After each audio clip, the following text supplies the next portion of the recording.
ये मेरे वाली अनुत्तम गति में स्थित है। कौन सी गति?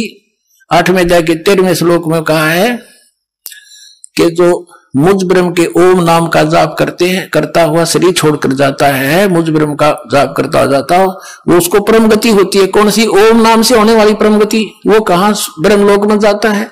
ब्रह्मलोक 8वें अध्याय के 16वें श्लोक में लिखा, गीता जी में ब्रह्मलोक पर्यंत भी जन्म मृत्यु में आते हैं।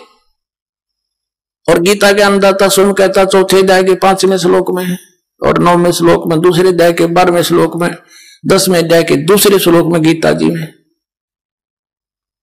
कि तेरे और मेरे बहुत जन्म हो चुके हैं, तुम तो नहीं जानता, मैं जानता हूं। फिर जब तक जन्म मृत्यु है, फिर 18वें अध्याय के 62वें श्लोक में कहा कि इससे तेरे लिए कहते तू सर्वभाव से उस परमेश्वर की शरण में जा जिसकी कृपा से तू परम शांति को और सनातन परम धाम को प्राप्त होगा, उसकी कृपा से ही।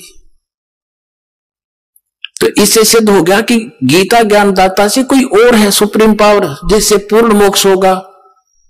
15वें अध्याय के 4थे श्लोक में कहा कि तत्वदर्शी संत की प्राप्ति के पश्चात परमेश्वर के उस परम पद की खोज करनी चाहिए जहां जाने के बाद साधक फिर कभी लौटकर संसार में नहीं आता और केवल उसकी पूजा करो, अन्य की सब त्याग दो। अपनी पूजा को रिजेक्ट करता है वो। पूजा वन इष्ट रूप में मानना।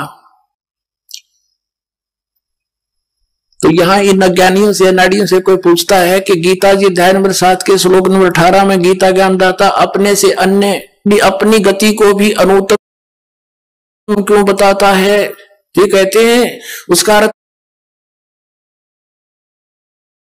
अनुत्तम नहीं, सर्वश्रेष्ठ मानो, जिससे उत्तम कोई और गति ना हो, जिसको प्राप्त हो जाता है उसके बाद और कुछ जानना शेष रहता, इसलिए इसको अनुत्तम, वो अनुत्तम गति है। मूर्ख बना रहे। 4ठी कक्षा के बालक ने पूछ ले, अगर इससे अधिक अच्छी कोई श्रेष्ठ गति नहीं होती, इनकी बात मान ले।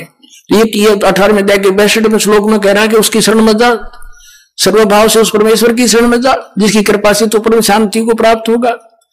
8वें अध्याय के 5 और 7 में गीता ज्ञानदाता अपनी साधना बताता है, मेरी पूजा कर मुझे प्राप्त होगा। और 8, 9, 10 में उस परम अक्षर ब्रह्म की पूजा, पूर्ण परमात्मा की पूजा के लिए कहता, उसके लिए तत्वदर्शी संत खोज ले।